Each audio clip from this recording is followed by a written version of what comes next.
हरि ओम। वर्णानामर्थसंघानां रसानां छंदसामपि मंगलानां च कर्तारौ वंदे वाणी विनायको। सभी को जय सिया राम। प्रायः लोग ये प्रश्न करते हैं कि वैष्णव क्या है। तो समझिए, बहुत सारे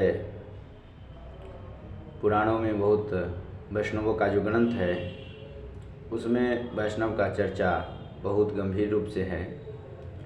लेकिन 18 पुराण के जो ब्रह्मवैवर्त पुराण है उसमें हम स्वाध्याय में एक दिन देख रहे थे, उसमें लिखा हुआ है अवैष्णवाद्विजाद् विप्रः चंडालो वैष्णवो नर सगणाः स्वपचो मुक्तो ब्राह्मणो नरकं व्रजेत।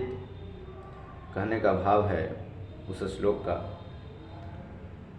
कि यदि कोई व्यक्ति चंडाल कुल में ही क्यों न उत्पन्न हुआ हो, यदि वो वैष्णव है तो सगणाः स्वपचो मुक्तो, वो अपने पूरे सगण मतलब कुल खानदान के सहित मुक्त हो जाएंगे, भगवान उनको मुक्ति दे देंगे।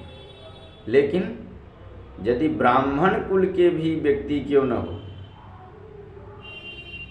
यदि वो वैष्णव नहीं है तो उनका मुक्ति नहीं है। वैष्णव का ये प्रभाव है कि किसी भी कुल का यदि व्यक्ति है तो उसे भगवान अपने चरणों में जगह देते हैं और मुक्ति प्रदान करते हैं। वैष्णव का ये मतलब है। प्रायः गांव में भी ये लोग समझते हैं कि शाकाहारी होना वैष्णव है। ठीक है, अच्छी बात है, आपका भोजन शुद्ध है। लेकिन जो व्यक्ति जिसका भोजन शुद्ध नहीं है, आहार विहार शुद्ध नहीं है, तो उनका मन शुद्ध नहीं होगा, और मन शुद्ध नहीं होगा तो संकल्प शुद्ध नहीं होगा, और संकल्प शुद्ध नहीं होगा तो आगे जो उनकी विचारधाराएं हैं, चलने की राह है, वो अच्छा नहीं होगा। वो अपने जीवन में कभी अच्छे कार्य को करने में वो कुशलता का अनुभव नहीं करेंगे जो वैष्णव के जीवन में होता है। इसलिए भगवान के प्रति यदि आपकी श्रद्धा है, शास्त्र को आप मानते हैं, तो सबसे पहले आपका भोजन शुद्ध होना चाहिए। और इसके बाद यदि आप वैष्णव हैं तो इसके लिए कहना ही क्या है, भगवान उनके लिए सदा अपने द्वार खोले हुए रहते हैं।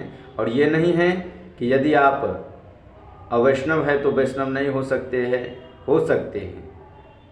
सुंदरकांड में गोस्वामी जी कहते हैं कि कोटि विप्र बधलागहि जाहु, आए शरण तजो नहीं ताहु। आपने करोड़ों ब्रह्म हत्या किया है, करोड़ों पाप आपके ऊपर है, यदि आप भगवान के चरण में जाना चाहते हैं तो भगवान आपको बैठे हुए हैं कि करोड़ों ब्रह्म हत्या करके आओ, यदि कुछ करके आओगे तो मेरे चरण में तुम्हारे लिए सदैव दरवाज़ा खुला हुआ है, और तुमको हम अच्छा बनाने के लिए हम यहाँ बैठे हुए। ऐसा नहीं है कि हम पाप करें और फिर भगवान के चरण में जाए। यदि आपको ये बात नहीं पता है, यदि आपने किसी धोखा में पाप किया है, तो भगवान कहते हैं कि धोखे में पाप, अनजान में पाप किए हुए व्यक्ति को यदि वो मेरे शरण में आ रहा है तो उनको सद्गति देने का कार्य मेरा है।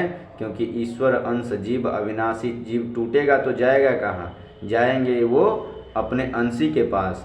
और हम अंश किनके हैं, हम भगवान के अंश हैं। इसलिए दुनिया के किसी के भी शरण में नहीं जाना चाहिए, यदि जाना है तो भगवान के शरण में जाना चाहिए। ओम नमो नारायण।